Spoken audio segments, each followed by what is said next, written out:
Hello one and all, welcome back to my YouTube channel. ఈరోజు video ఏంటంటే వంకాయ కోమిటి సంచుల కూర. అవును, కానీ మీ ఏరియాలో వీటిని ఏమని పిలుస్తారు? కలిమిందలు, కోమిటి సంచులు, కండాలు, వీటికి ఇలా ఎన్ని పేర్లు ఉన్నాయో కదండి. ముందుగా మనం ప్రాసెస్లోకి వెళ్ళిపోదాం. స్టవ్ ఆన్ చేసి కడాయి పెట్టి కడాయిలో ఆయిల్ వేసుకోవాలి. ఆయిల్ బాగా హీట్ అయిపోయిన తర్వాత ఉల్లిపాయలు, టమాటీలు, పచ్చిమిరపకాయలు, కరివేపాకు ఇవన్నీ వేసుకొని బాగా కలుపుకోవాలి. యాక్చువల్గా చెప్పాలంటే వీటిని స్క్విడ్ ఫిష్ కర్రీ అంటారని నాకు కూడా తెలీదు.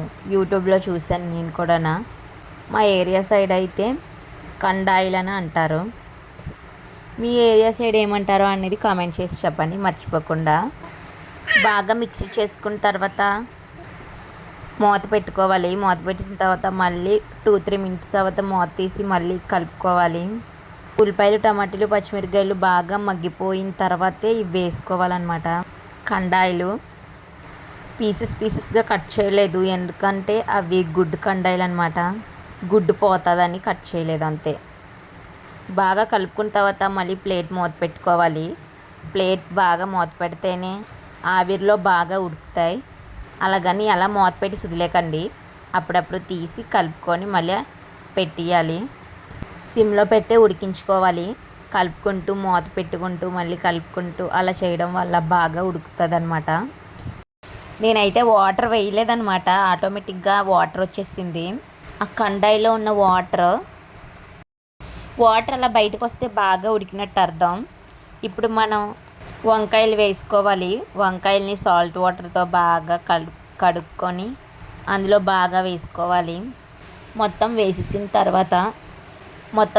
తర్వాత కింద నుంచి పైదాకా బాగా మిక్స్ చేసుకోవాలి. కింద నుంచి పైదాకా కలుపుకుంటూ బాగా మిక్స్ చేసుకోవాలి. మిక్స్ చేసిన తర్వాత మూత పెట్టేయాలి. ఎప్పుడు ఒకేలా కాకుండా కొంచెం వెరైటీగా ట్రై చేస్తేనే కదా బాగుంటుంది.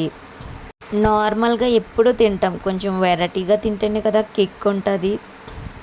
అవును, మీ ఏరియాలో ఈ ఫిష్ని ఏమని పిలుస్తారో అన్నది కామెంట్ చేయండి. మీరు ఎలాగ తింటారో తెలియదు కానండి, మా ఇంట్లో ముక్క లేకపోతే ముద్ద దిగదు అన్నట్టు ఉంటుంది.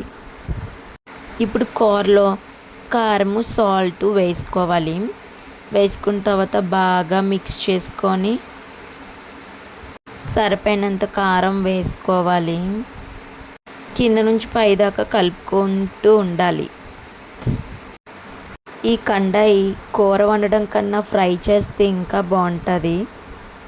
ఈ కండాయిని మీరేం చేస్తారో అనేది నాకు కామెంట్ చేసి చెప్పండి. కూర చేస్తారా లేకపోతే ఫ్రై చేసుకుంటారా అనేది. కూర దగ్గర పడిపోయిందనమాట. ఇప్పుడు మనం గరం మసాలా వేసుకోవాలి. గరం మసాలా వేసిన ఒక 5 మినిట్స్ తర్వాత బాగా కలుపుకుంటూ, నేను అల్లం వెల్లుల్లి పేస్ట్ ఏమీ వేసుకోలేదు, ఓన్లీ గరం మసాలానే వేసాను. కానీ ఇలా వేసుకున్నా కూడా కూర మాత్రం చాలా మంచిగా వచ్చింది, చాలా టేస్ట్గా ఉంది. మీరు కూడా ఇలాగ ఒకసారి ట్రై చేసి తినండి. మీకు ఎలా అనిపించిందో అనేది నాకు కామెంట్ చేసి చెప్పండి. ఇంకా మీకు ఎలాంటి కర్రీస్ కావాలో అనేది నాకు కామెంట్ చేసి చెప్పండి మర్చిపోకుండా.